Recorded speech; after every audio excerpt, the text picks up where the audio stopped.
enlève le visuel de son lame. Mesdames et messieurs les concurrents. En plein centre-ville, plus de 3000 coureurs prennent le départ du marathon de Nantes ce matin. Les organisateurs ont travaillé pour rendre le parcours encore plus roulant. Un terrain propice donc aux performances, mais les conditions météo ne sont pas idéales. Le vent souffle très fort. Dans le premier kilomètre, 4 hommes se détachent. Ils seront rapidement réduits à 3. Derrière, le gros des troupes commence un effort de plusieurs heures. La plupart seront encore sur la route bien après l'heure de midi.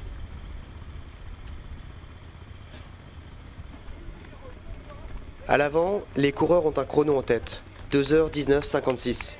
Ils ont la ferme intention de battre le record établi l'année dernière par Tariq Bouzid.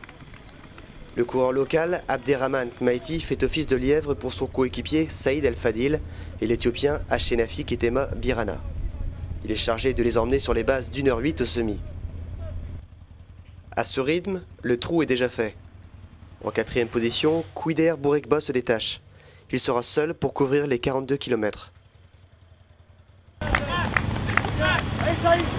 Alors que les 3 premiers sont toujours sur une allure de 2h12, largement supérieure au record, la première féminine n'est pas loin des meilleurs masculins. Workous Zerfeboku est 7e au scratch. Il faut dire que l'Éthiopienne terminait seconde du marathon de La Rochelle en novembre dernier, en 2h36,51.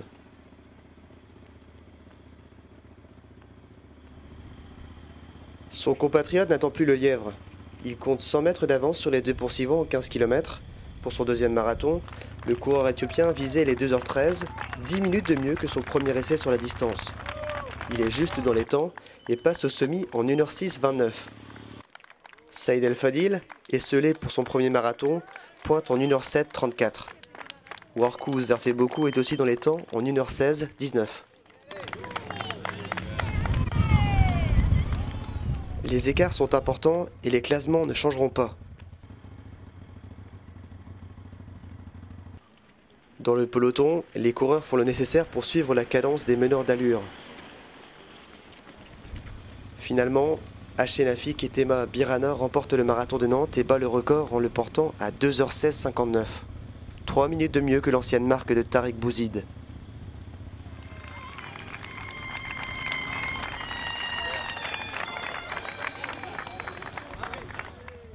Workous Zerfeboku était elle aussi largement dans les temps du record.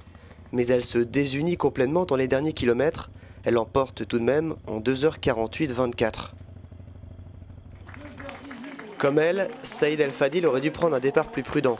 Je regrette parce que j'ai pas suivi le conseil de mon entraîneur qui m'a bien conseillé. Sinon, je suis un petit peu heureux, en même temps je suis triste parce que j'ai envie de faire, promis, j'ai envie que la victoire reste ici en France, à Nantes, parce que je suis nantais.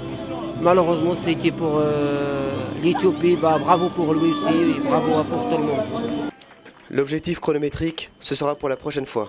Pas cette année, mais je vais aller viser un marathon où il y a 10 mondes, ou un marathon où il sera très rapide comme Amsterdam ou bien Berlin, pour faire un bon chrono au moins 2h14, 2h15. C'était le cas même pour cette année, mais j'ai pris la décision un petit peu tard pour faire un marathon plus relevé que le marathon de Nantes. Mais c'est très bien pour commencer avec un marathon comme ça. Aujourd'hui, il a été pénalisé par le vent, comme les autres concurrents. La course c'était dur à cause des vents qui est un peu gêné, surtout la première moitié. Le parcours aussi il est vallonné. Et j'ai fait toute la course toute seule, c'est pas évident. Kouider Bourekba n'a pas battu son chrono de l'année dernière, 2h28. D'autres sont plus réjouis. Je suis très satisfait. Je termine ma saison sur une bonne note. J'ai fait une saison moyenne, assez loin de mes records sur semi et marathon, mais je suis content de mon temps aujourd'hui, vu les conditions.